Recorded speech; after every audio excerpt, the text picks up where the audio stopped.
A veces se anuncian muchos recursos, montos cuantiosos que la gente misma se asombra de escucharlos, pero lo que quieren es verlos, palparlos, sentirlos, disfrutarlos, y más aún porque es de obra pública. Sin embargo, hay un fantasma que ha entrado ahorita muy fuerte, que es el de los subejercicios. ¿Qué es esto? Bueno, pues dinero que se aprueba, pero que se guarda y ahí está y no llega al destino para el cual fue hecho. ¿Cómo está este asunto de los subejercicios, Carolina? Bueno, es un tema muy importante. Es un exhorto además que se le hace a todos los niveles del Ejecutivo, porque obviamente, bueno, hay dependencias que al finalizar el año no ejercen esos recursos. Y entonces es lo que se llama el subejercicio, que pueden aplicarse pues a todos y cada uno de los programas para los cuales fueron aprobados y que es sumamente importante. Ese es el exhorto que desde ahora le hacemos pues a todos los niveles del Ejecutivo, principalmente al federal. Se está haciendo un análisis en este momento de las diferentes dependencias. Hay diversos montos, pero lo más importante es que, bueno, ahora que se ha aprobado este nuevo presupuesto, se pueda llevar con una muy buena planeación. Por supuesto, que está destinado es como... Por supuesto, porque es como si lo estuvieras, imagínate, en un momento de crisis, como el que vivimos en el país actualmente, que es uno de los peores de todas las épocas aquí en México, se esté dejando de utilizar ese recurso que en su momento fue aprobado para aplicarlo en lo que debe de ser. El caso de la obra pública, por ejemplo. Escuché la otra vez y vi que hay como 130,000 millones de pesos perdidos en subejercicios. En fideicomisos. Y se está acabando el año. Correcto. Aparte de ser jóvenes, la bancada priista veracruzana estamos conformados por gente con mucha experiencia. Bueno, al menos en este foro, en este momento, tienes a la excoordinadora del Programa Estatal de las Mujeres del Estado, al ex subsecretario de Ingresos del Estado de Veracruz y al exsecretario de Finanzas del Estado. Los tres ahora somos diputados federales. Los tres no rebasamos en ninguno de nuestros casos los 40 años.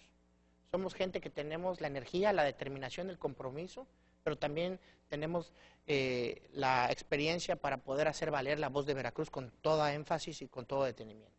Y también aquí quiero aprovechar, Omar, esta oportunidad para hacer un reconocimiento público al gran esfuerzo y al gran trabajo que viene haciendo el gobierno del Estado de Veracruz en ese sentido.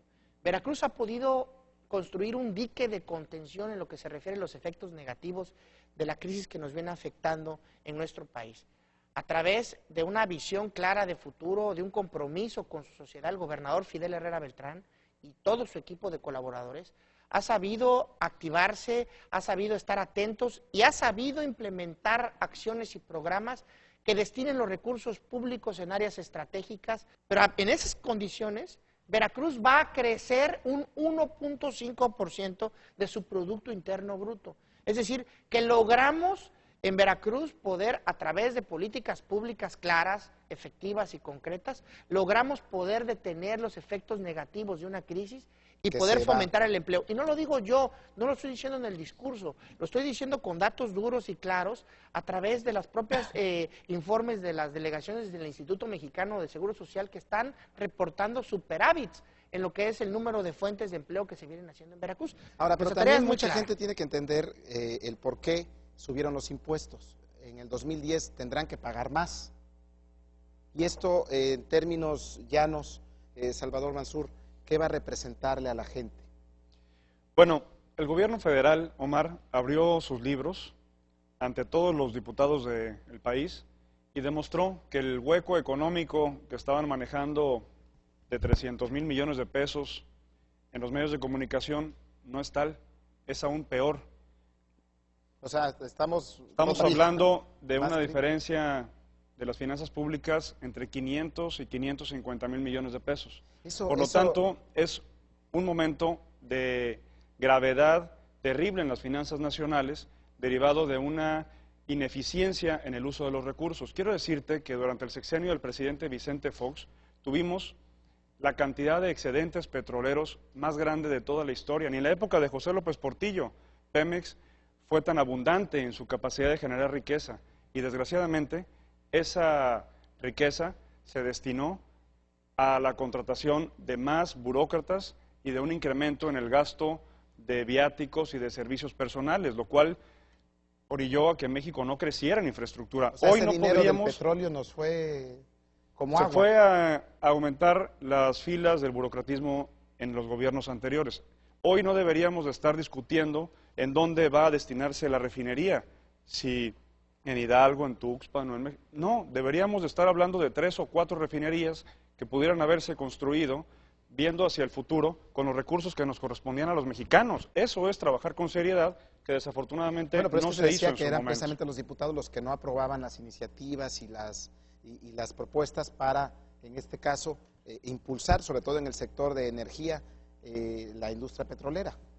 Bueno, en ese momento fue decisión absoluta del gobierno federal, es facultad exclusiva tomar la determinación para dónde van encausados los recursos de excedentes petroleros.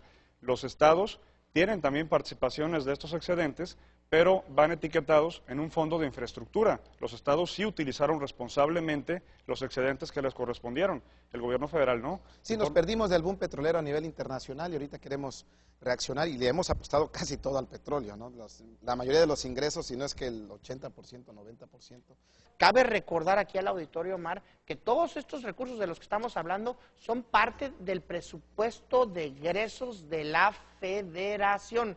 Es decir, nosotros somos diputados federales que representamos los intereses de Veracruz en el presupuesto federal y que estos recursos federales van a ser aplicados en Veracruz para los habitantes de Veracruz. Veracruz va bien, sin duda, y lo mejor, como dice el gobernador, está por venir. Hay una de las promesas que hicieron también muy fehacientes en campaña y que a mucha gente le interesa ver qué va a pasar con el asunto de las tarifas eléctricas. Yo recuerdo que ustedes decían que iban a pugnar para que se bajaran y a la gente le sigue doliendo el bolsillo que lejos de bajar, Veracruz no solamente paga las tarifas más altas en el país, sino en constante crecimiento.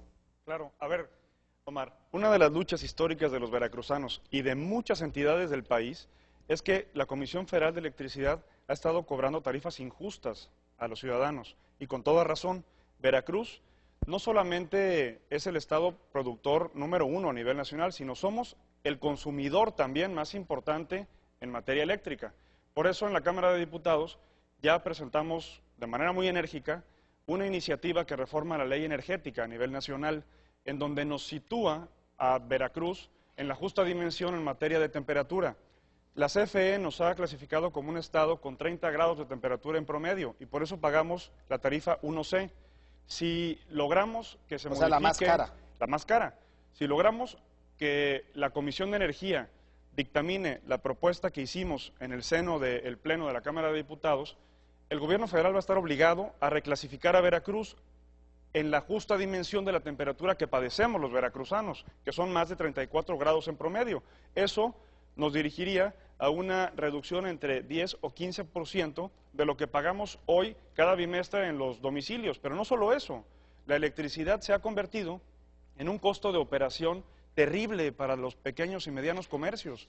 Muchas veces la electricidad es la utilidad de los negocios y por lo tanto ha tenido que haber despidos o cierres de negocios. Y por lo tanto es que hoy le exigimos al gobierno federal que de una vez por todas tome una decisión sensible en base a generar ¿qué? Productividad, competitividad en el país, en donde los grandes inversionistas nacionales y extranjeros, tú lo sabes, no, el día que llegue el recibo de energía eléctrica a las casas, ese día la furia explota. Claro, toman decisiones en base a los costos de operación y grandes capitales se han ido de nuestro país porque les cuesta más caro producir en México. Y uno de esos rubros es precisamente la electricidad. El gobernador desde hace muchos años ha encabezado esta lucha, ha logrado ya avances en materia de tarifas industriales, pero ahora vamos hacia el más grande de los rubros, que es la tarifa doméstica y comercial. La doméstica. Bueno, tenemos que ir a un corte, pero regresamos. Hay muchos temas más que estamos abordando con los diputados federales